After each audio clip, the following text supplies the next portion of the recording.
like these are still like life or death situations that like really need to be talked about. And I think like this idea that there are certain places where it's like where politics, quote unquote, are not like allowed is just insanity.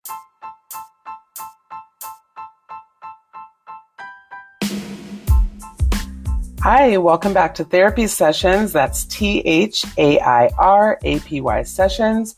I'm your host, Auntie Hair Coach, and I help stylists discover your unique brand and use it to disrupt the beauty industry.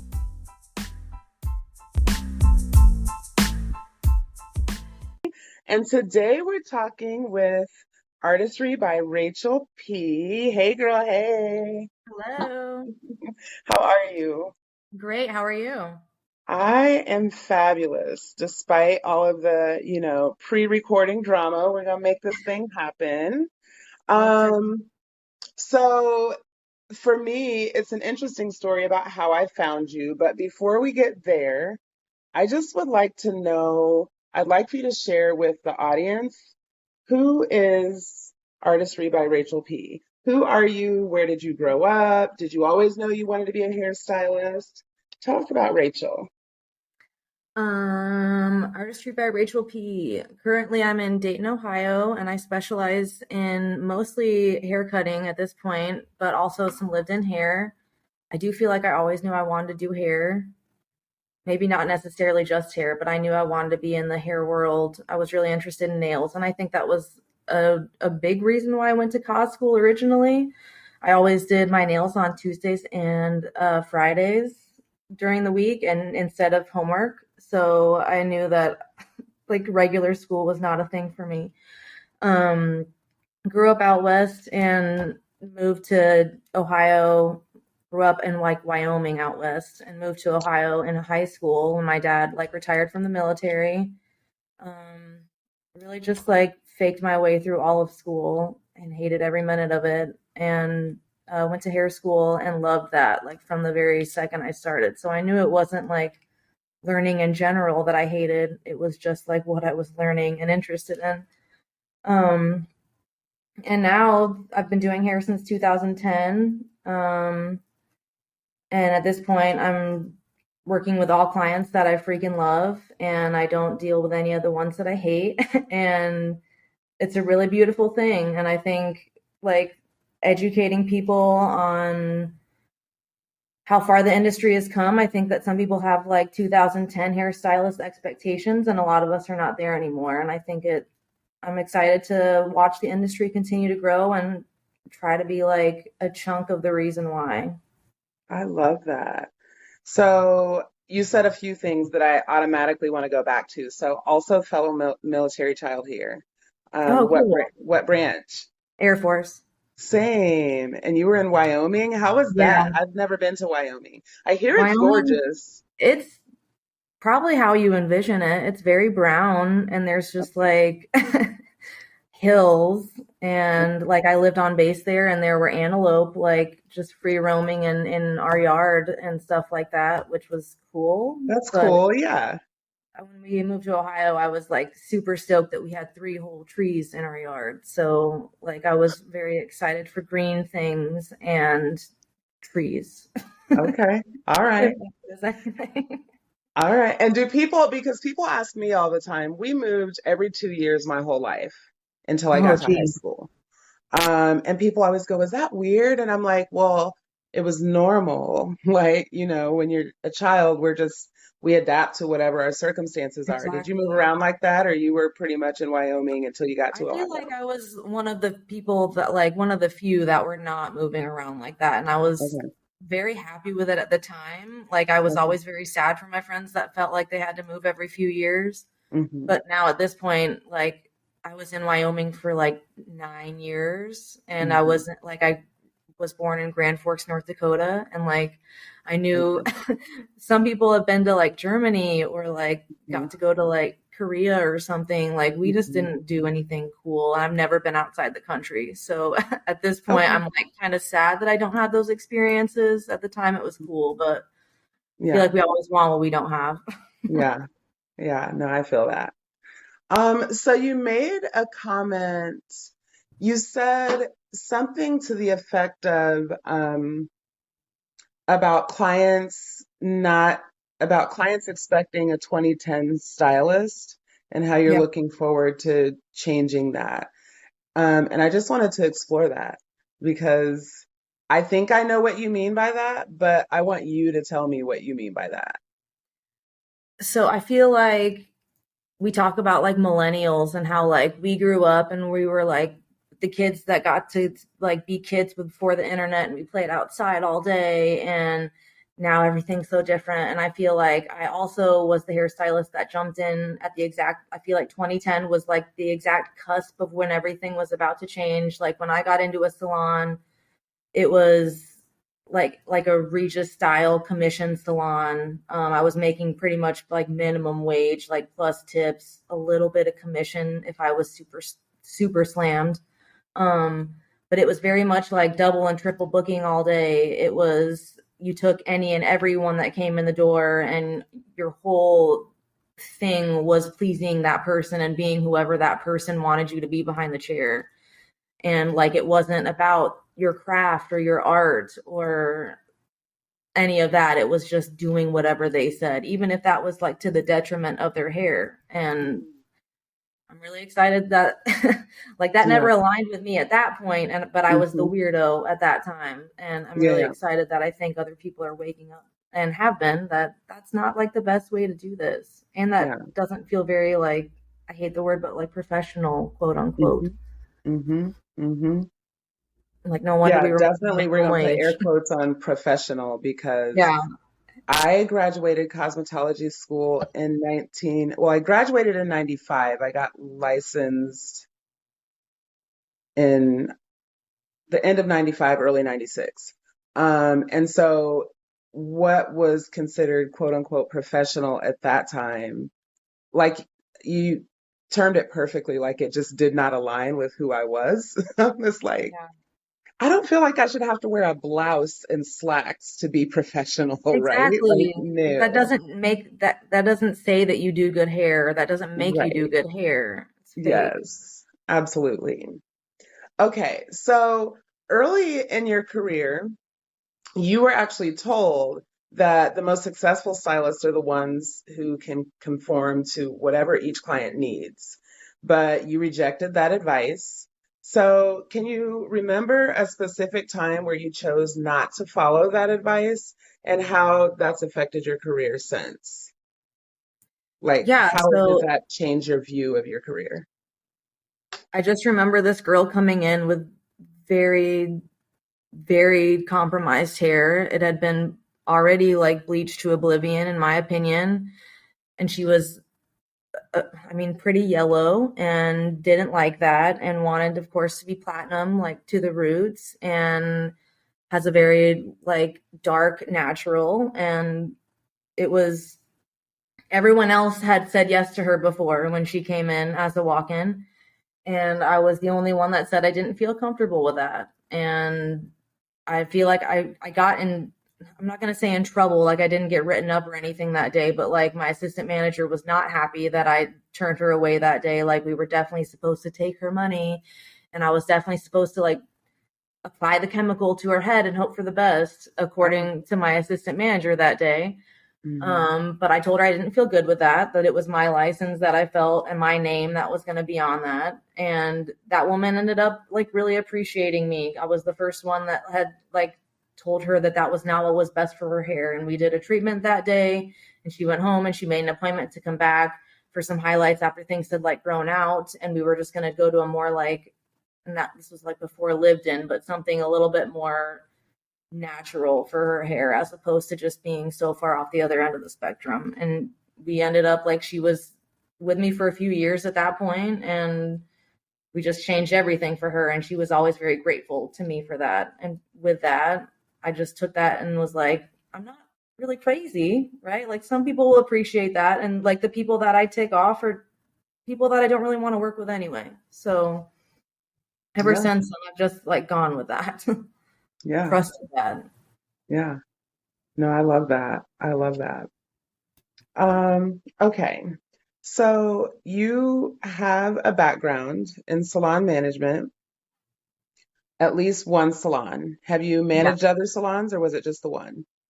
It was just the one. I will say, Okay. like, the last salon that I worked at, we did not have a manager, and I was probably the closest one to that, just because I naturally take on those roles. I like things organized. I like everything to be working cohesively, and I definitely never got that title, but I Mhm, gravitate towards that, yes. mhm, But the one was mhm. official, and it was terrible.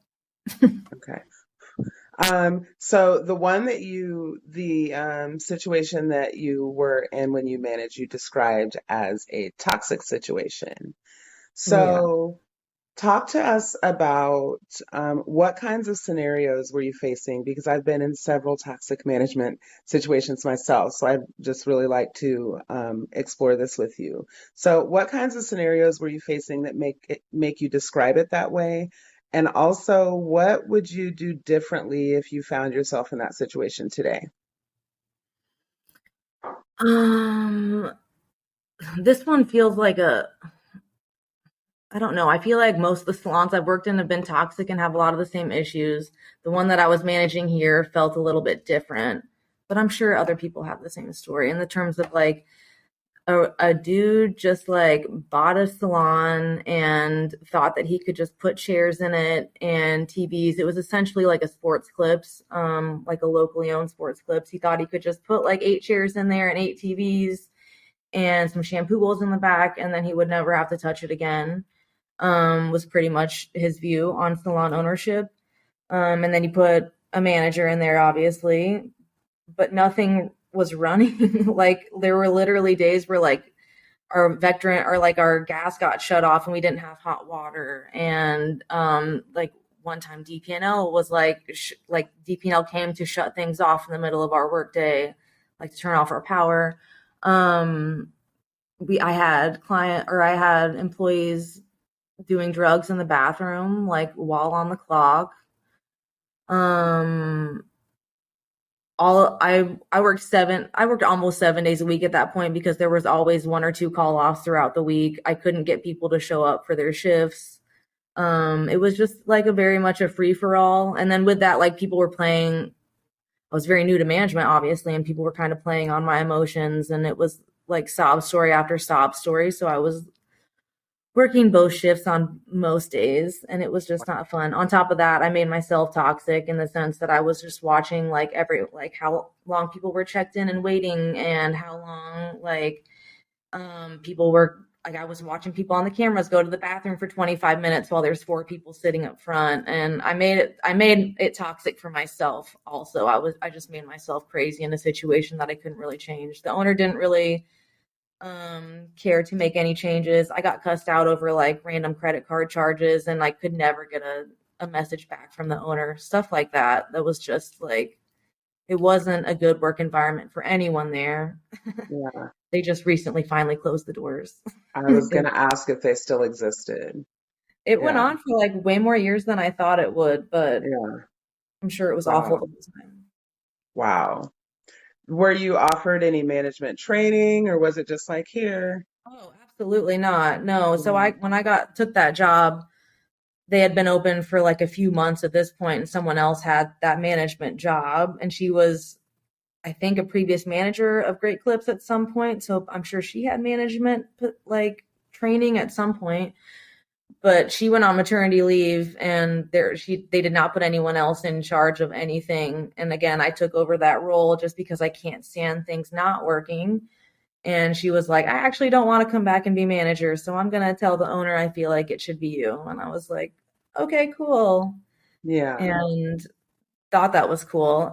And then it was miserable. And So so it and that was wasn't. literally it. It was like she was working 1 day a week and was like, you should probably just take this over. And I was like, okay. And Wow. that was the whole discussion. That was the training. Yeah. Wow. Wow. Crazy. So All basically right. I wouldn't take a job like that again. If I had to do it differently, I would just like now I can just see in the owner like the lack of experience, the lack of knowledge in that, and you can kind of just feel that that's not going to be a place for me. And you can tell when people talk if they're open to constructive criticism or if they're open to hearing what issues there might be and if they're open to changing it. And I feel like I can just kind of read that now after working Yeah, with yeah. other people. No, for sure. Yeah. I worked in a chain salon environment, and I always had this rule that I would never work for someone that was not a licensed cosmetologist and hadn't worked behind the chair, because if you haven't lived this life, there is nothing that anyone can tell you that's going to make you understand it, right? That is It's so only true. you have to do it. And so I found myself in a situation. I was moving from Illinois to Indianapolis, and I just kind of fell into this situation where I was a district manager for a chain of salons. And I think prior to that, I had really enjoyed management. This was actually my first toxic management situation. But I remember thinking, like, so the guy that owned it was an engineer and his wife was a social worker. And there were just so many different things that happened that I'm just like, either they're stupid, which obviously you're not, you're an engineer, Right, exactly. or you're purposely trying to sabotage me, which doesn't make sense because this is your company. But it's like Exactly. one of those two things. You know Yeah, what I exactly. mean? And it was so toxic. And I did it for 7.5 years. Oh my gosh. Um, and I gained so much weight and my skin was breaking out and it was just awful. And just one day, after a particularly hard day on the job, I was on my way home from a salon that was about an hour away from where I lived. And I called my husband and I'm like, are you going to leave me if I quit my job today? I don't even know why I thought that was a thing. But, That's and where he your was brain like, goes. huh? It's where your brain goes, I feel like worst case Yeah. scenario. Yeah, but he knew, like, I had literally spent like the last 5 years of that position praying that I was going to get fired every day as I was getting ready Oh for my work. So gosh. like Yeah. that's insane. That's insane. It's So, crazy how far I feel like we'll go like to try to change a situation when mhm, people don't want to change it themselves. mhm. Well, yeah, so that, but also I think that these companies that they recognize when they have someone who's a hard worker, like I'm the type of person that I'm like you, I need to see things organized. I'm a Virgo through and through. I need Same. things to be, or you are too? Yeah. I knew it. So I need for things to be orderly and, like in a routine and, whatever. And I will do whatever it takes to make sure that a job is done well. This is just who I am as a person. And I think that these companies recognize that and they pay you just enough that it's uncomfortable for you to have to leave, right? Exactly. Yep. And so I did end up quitting, and I had been begging for an assistant for most of the time that I was there because I had 10 stores, and they kept telling me that they couldn't afford it. And then when I quit, they hired 3 people to replace me. Okay. So, and now they don't even own them anymore. They ended up having to sell them. Whatever. Typical. It's All crazy. right. So you popped onto my radar when I saw you post something on Instagram that had me, I'm like laying on the couch cheering as I'm like reading this comment. So I want to share the comment that you shared, and then I want to talk about it. Okay. All right. So your comment was in relation to how the post was about how we get our clients to stop talking about politics and religion behind the chair. And so you said, I personally absolutely talk religion and politics behind the chair, and I am open about that on social media so that I'll attract clients who feel the same. We act like politics are like ice cream flavors, but it is people's actual livelihoods. And being so smile and nod about it is what's gotten us to this scary point in society. Because I don't allow hatred, bigotry, homophobia, or racism in my chair, it allows marginalized people to feel safe in my space, and that is important to me. Being able to separate your life from politics is a privilege, and we should realize that some people don't have that luxury.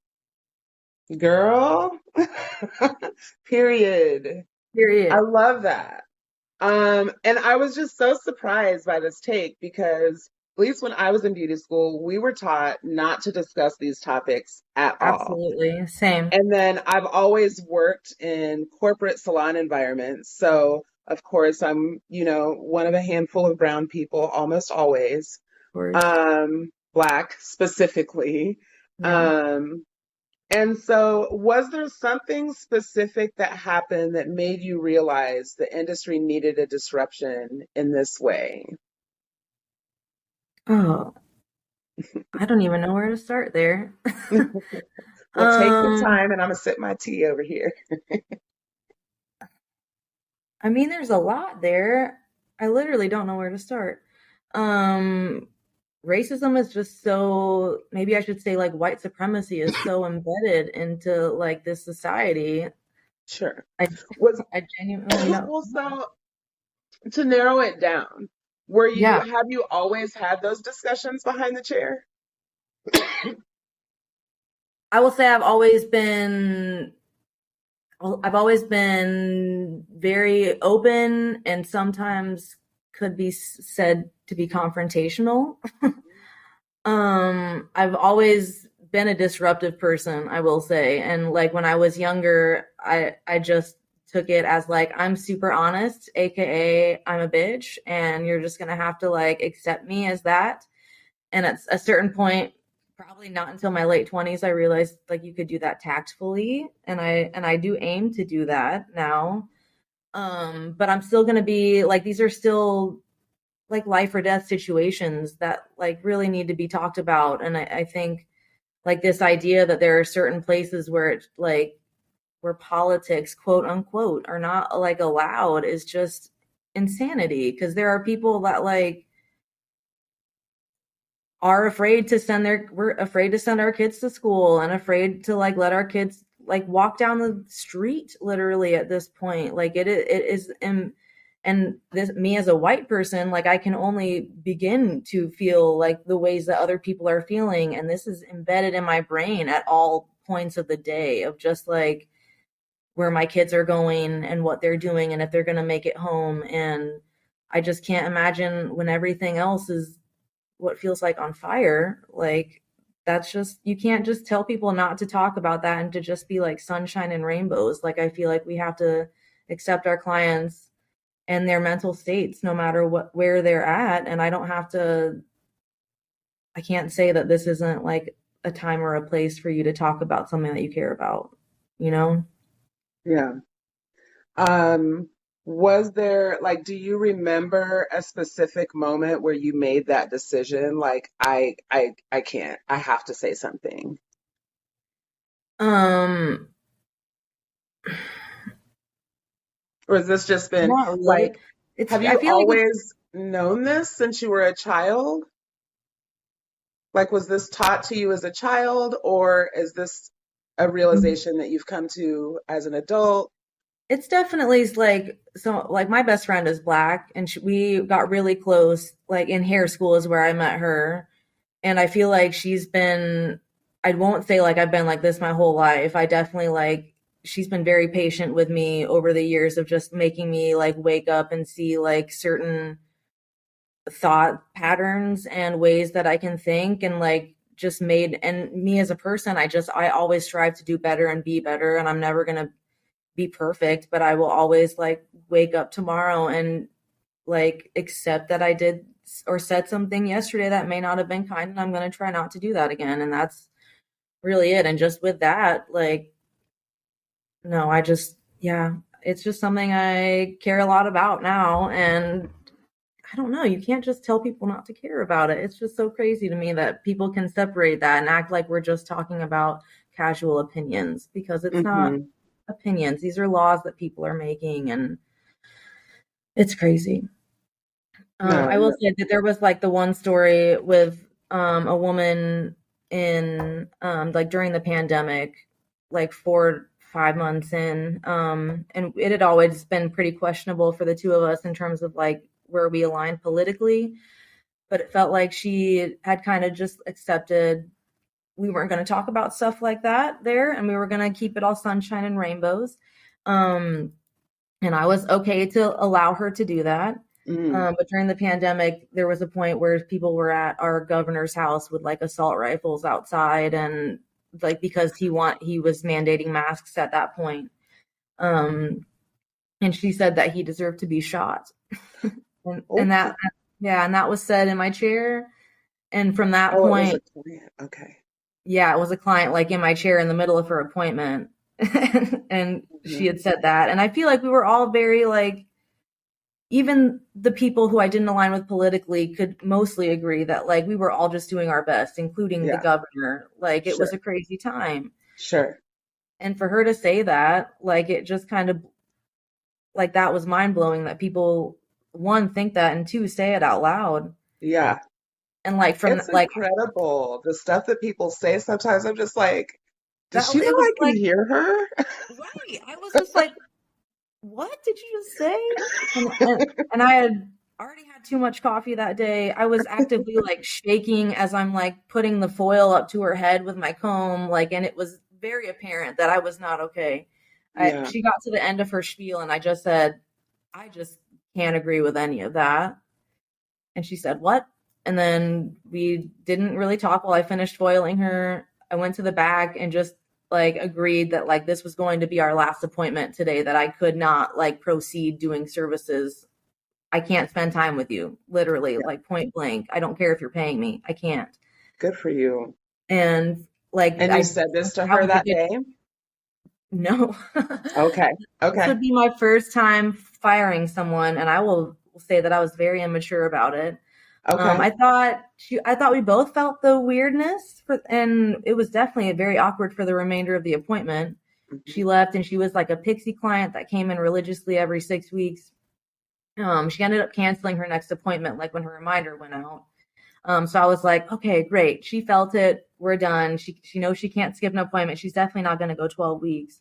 So Mhm. I like deleted the rest of her appointments. She was booked out for the rest of the year at that point. And I just canceled all of her appointments and didn't alert her of that. Uh-huh. Um, like a little immature baby. Uh-huh. And she ended up like emailing me that week of her next appointment and was like, hey, just wondering if I still have that appointment this week because I didn't get any like confirmations. And I was like, ooh, I'm sorry, but I'm not seeing it here. And I feel like this is a good time to just like cut ties. Um, Best of luck, but you are no longer welcome to rebook.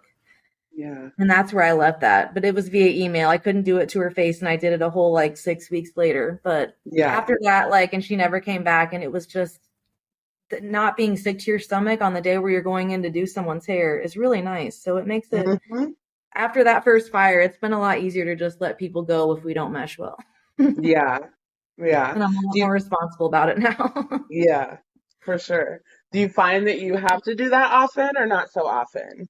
No, because it's also like I became more comfortable realizing that like the more that I share who I am on my social media and on my page, the more those people are just going to be turned off and filter themselves out. So Absolutely. I've just been a lot more open with things since then too, and I let the people filter themselves. Yes.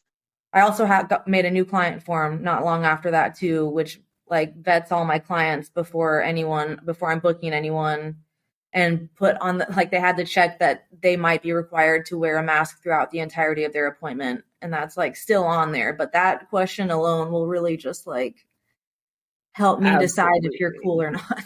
Absolutely. Absolutely. Um, you know, I've been in the industry for 27 years. And like I said, the majority of those years were working in a corporate setting. And so, I'm sure, you know, you talked about your best friend being a black woman. My best friend is actually a white woman. So, um, we share that in common. Um, and so you know, that code switching, like when I'm with my best friend, it's, you know, or when I'm just with my family or, you know, whatever, like we're kicking it, we're having a good time. I talk the way I talk. Yeah. Um, but when I was at work, you know, there would be things that would be said or, you know, whatever that you have to kind of balance, like, how bad do I want to get paid this week? You Ugh, know what I I mean? can't imagine. Yeah. And you know, I think.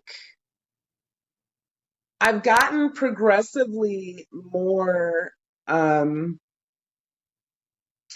what's the word I'm looking for? I guess aggressive, for lack of a better term, about Mhm. it over the years, starting probably about, I'd say maybe 15, 17 years ago. For me, I can point to the exact moment that I decided that I was not going to hold my tongue the way I always have. And for me, it was when Oscar Grant was killed by the police in the Bay Area, in Oakland. And that was, I want to say maybe 2006, maybe ish.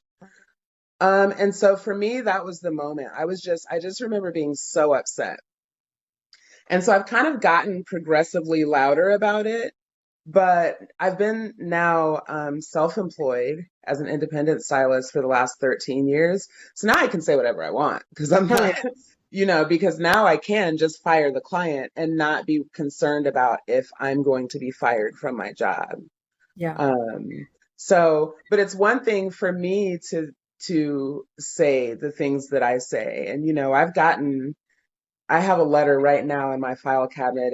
It's a 3-page handwritten front and back pages letter that was mailed to me from a client right after we'd gone back to work from the pandemic because everybody's, like you said, we're just doing our best, right?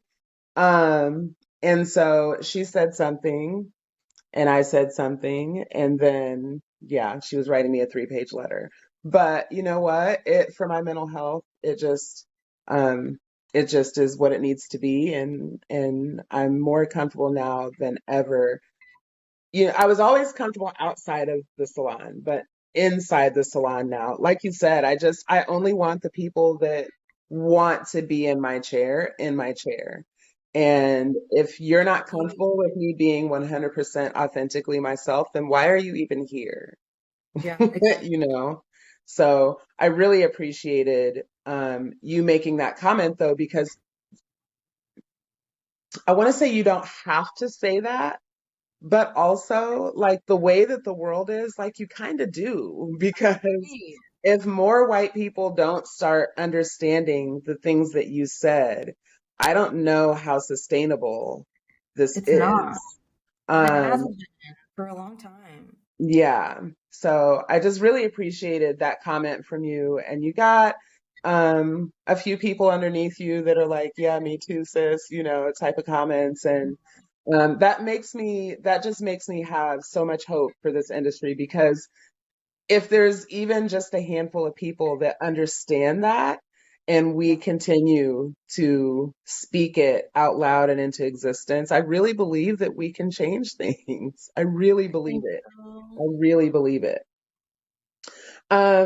So how do you, or so I have a couple questions left. Mhm. How do you balance though expressing your own opinions? Because I know for me, sometimes people come in the salon and they say things and I just don't have the energy. So I just don't say anything because I just don't have, or I'll change the subject because I just cannot today. You know what Yeah, I mean? totally. How do you balance expressing your own opinions and respecting the opinions of others now and understanding that the opinions of others are not, you know, just comply and you won't get shot, right? That's Right. ridiculous. But how do you balance that, right? Expressing your own opinions and respecting the opinions of others and like being able to work together in a salon. Yeah. Um, I definitely feel like I do trust like going with the vibe for myself sometimes. Like there are some days where I'm definitely just not in the mood. And sometimes I'll do movie day on those days where I just don't want to talk and we're gonna play a movie and we're gonna Mm, not talk a lot today. hmm hmm Um, I'm also working really hard to like work on my own like triggers, for lack of a better word. I have definitely like literally with therapy and stuff. Like I've always just been very like I feel the need to fix something and like including what I feel are stupid opinions sometimes. Um I also am trying like one to work on how, like how triggered I'm getting over everything depending on what they're saying. Hmm. and also trying to work on just like reading the type of person that they are. So like some people actively like feel like they want to have that conversation about it. Some people I'm trying to read like they just want to say things, they just want to talk, and they're not really here to listen. And like I'll let them do that if that's what they want to do, obviously depending on what they're saying, but just trying to read that better. Like I feel like I used to just talk to talk and I felt like I really had to. But now I'm just trying to like I'm trying to listen a little bit more and I'm trying to read people a little bit more and really like think out responses as opposed to just fill the silence like I'm sure some clients want to do. But I just let them do that. Like Hmm. it's exhausting. It is. It is. For sure. All right, so what's next for Artistry by Rachel P? Mm. So I've been in a suite for a little over a year now and really loved that, honestly. But really missing like a salon environment right now. And I'm in like the suburbs of Dayton right now in like, I don't know, a rich little chunk of Dayton. And I like don't align with any of it. It's just like where the suites are. So it's like a long drive from my house too, and I've been wanting to be downtown for years, but there's just not been a salon that speaks to me. Um, this salon feels like it's going to be amazing. I will say it's not going to be, I don't know, the political, maybe quote unquote, like space that like I want to have, and not necessarily political, but just open to having those conversations where we won't feel like we have to like be aware of who's around us, you know what I Hmm. mean? Hmm. I've definitely had in the suites. Hmm. But the whole goal is to open my own salon like that downtown in the next 5 years is my hope. Just a really inclusive space that has varying ranges of like people that specialize in different things and people that look different and just I just want different people in there. I don't want everyone to look the same and do the same stuff. Yeah. And I really just want it to feel like a safe and inclusive environment for everyone. And I feel like Dayton just doesn't really have that yet. Like Yeah. there's definitely some great spots, but I feel like something that is open for all of us weirdos like would be really Hmm. cool. I love that. That's I the love it. goal. But I'll be All way right. closer to home going downtown and stuff. So I'm really excited for that. Yes. And the downtown crowd is just different. Like you said, there, I feel like that's where your weirdos are. That's where your like kind of off the beaten path, edgy people are. Exactly. Um, That's yeah. exactly what like the clientele that I try to serve already, and that's like I'm going to be walking distance to all my favorite spots that I go to like when I'm not working too. Yes. So, exciting things there, but it's just a stepping stone for the moment, Yeah. but a stepping stone I'm super excited about. Well, yeah, and at least puts you in the space where you know you want to be, and so it now you're able to see it from your client's perspective because you're walking it every day, Absolutely. you're seeing it every day. Yeah, no, that's exciting. I'm excited for you. I also need to make sure I like want to work with people again, for sure, before I like buy a space and put people in it. Absolutely. I love Absolutely, sweet life, because but you never know. yeah, yeah. Okay, final question. Um, you're coming up on 13 years of experience. Yeah. Okay. Your little baby Rachel is just graduating from beauty school and she's looking at you for advice. What advice do you give her about how to approach her career? Just to start building your dream life now. Like, don't take on the clients that don't feel good in your gut. Don't take on the hours and the days that don't feel good to you. Don't force yourself into working how everyone else works. Figure out what works for you and go with that. Trust that. I Yeah. love that. I love that. Thank you so much, Rachel. I appreciate you taking time out of your day for this random person that hopped in your DMs. Of course. I just wanted to hang with you. Yes, so much fun. Such good advice from Rachel. So, if you want to stay connected with her, you can find her on Instagram at Artistry by Rachel P and follow along with her for all her new fun career stuff. One day soon, guys, I'm going to share that 3-page letter that my guest wrote to me after she fired me. I was blue. Ruined my Saturday. I was so upset. But over the years, I've definitely recognized the value in showing up authentically online because it truly does attract people who are aligned with you. And to be clear, I'll service and be kind to anyone because that's just who I am as a person. I'm very much a don't start none, won't be none kind of person.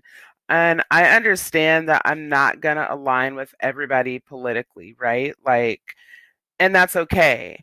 I'm happy to chat with people about books, movies, vacations, pets, food. That's always a good one. Or honestly, we can just have quiet chair. I'm an introvert. I'm here for quiet chair. Love me some quiet chair. But I've also learned that every client is not my client. And what you're not going to do in my chair is use me as a political sounding board while I just nod and smile, especially when it comes to politics, because what many people consider politics is a matter of survival to a large chunk of the country. So let's discuss. Do you guys discuss controversial topics with your guests in your chair? If so, how do you handle it when things go left? And if not, how do you redirect the conversation when your clients bring it up? Because we're living in a pretty crazy time right now. Yeah, sound off. I want to hear your thoughts in the comments, and I'll see you on the next.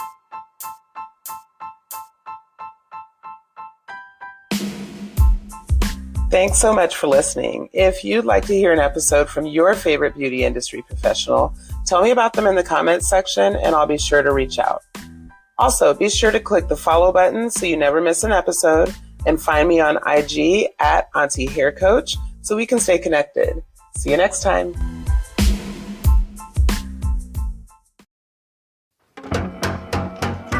Alex,